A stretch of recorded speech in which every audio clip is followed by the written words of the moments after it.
everybody, this is JJ, and right now what I wanted to talk to you about is what I think is the most overlooked item in an active shooter bag or an active shooter kit. Now, I've seen a ton of videos. As a matter of fact, I think I've watched almost all of the ones on YouTube, and guys have got some really good tactical loadouts for active shooter situations. Okay, however, personally, I find a little bit of a flaw in some of the way that they've gone about packing it, and something that I would do differently is what I'm going to talk about today.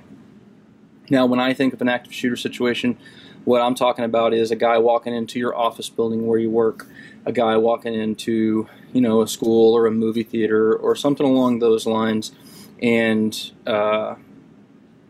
so you're going to need to be able to have stuff with you to address that. Now, the most common items, by far and away, in my opinion, are that you're going to have with you to deal with an active shooter situation are the stuff that you carry with you every day. Okay, so really it's just your EDC gear, your EDC weapon, knife, whatever the case may be. Now, beyond that, if you wanted to have a kit or something to address it, so that when you go into areas that are more likely to have an everyday shooter, like maybe a college student going to college with a bag like this, or perhaps just going to your everyday office place and taking a bag back and forth with you to work, carrying your lunch and all that kind of stuff. The thing that's most overlooked, in my opinion, is this right here. This is a ballistic panel that offers its level 3A protection from AR 500 armor. Now, these are brand new. These are carbon fiber technology. They also have some non-Newtonian foam in them as well that helps with the absorption of the impact and all that kind of stuff. But the reason I find that I just think it's a little bit unrealistic that, if you're going to plan for an active shooter type situation, that you don't have some sort of ballistic protection, because, in order for a active shooter situation to happen, you've already heard the guy shoot, right? So he's already shooting people, so he's going to be shooting at you. And if you know he's going to be shooting at you, then it seems to me that you ought to have some kind of ballistic protection.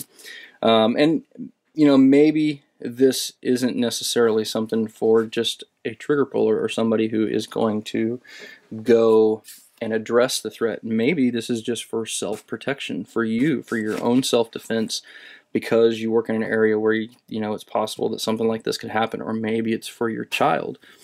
Personally, what I'm going to do is this ballistic panel is going to go to my high school senior, my daughter, excuse me, who is going to be going off to college.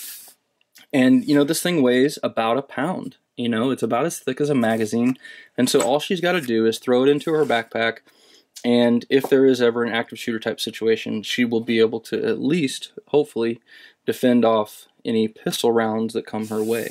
Now, this isn't rifle protection, and you could certainly throw in, like a polyethylene plate or something along those lines if you really wanted to go, kind of above and beyond. And if you want to learn a little bit about the different kinds of ballistic plates, you could check this video right up here, where I kind of talk about the 3 different, predominant types that are out there. I don't think a lot of people are probably going to carry a ballistic plate with them, but at least some level of protection is, something along these lines. So anyway, guys, I think that is, in my opinion, probably one of the most overlooked items for an active shooter kit. It's very reasonably priced as well. These backpack inserts go for about $140, which, to me, is not too bad at all. Now, but anyway, for $140, I think it's a good piece of gear. I think this would probably make pretty good, Christmas presents and those kinds of things. There are different ones on the market. There's Hardwire. There is these AR 500 ones. I think there's another one called Life Plate. If you go to Amazon or eBay or whatever, you can see the different types that are out there. Personally, I just picked this one up at our local gun show. But I know that Such has actually done a video, I'll stick it up here, on where he shot these, and he did a really good review on it. So you guys could take a look at that as well and just see that, that they do have good ballistic protection. So Anyhow, guys, I definitely appreciate your input. What do you think is the most overlooked item in an active shooter bag or an active shooter kit? And anyhow, guys, just some thoughts on active shooter stuff, just to kind of get the wheels spinning. I think it's awesome that people want to go in and help and be the guys that address the situation. But I think there's some complications there that a lot of people maybe not, aren't thinking about. Be interested to know what your thoughts are on this. Go ahead and stick them in the comments below. Don't forget to share with your friends on Facebook and Twitter, as well as Google+. And as always, don't forget to live the 6 Ps. Proper prior preparation prevents poor performance. Stay safe, guys.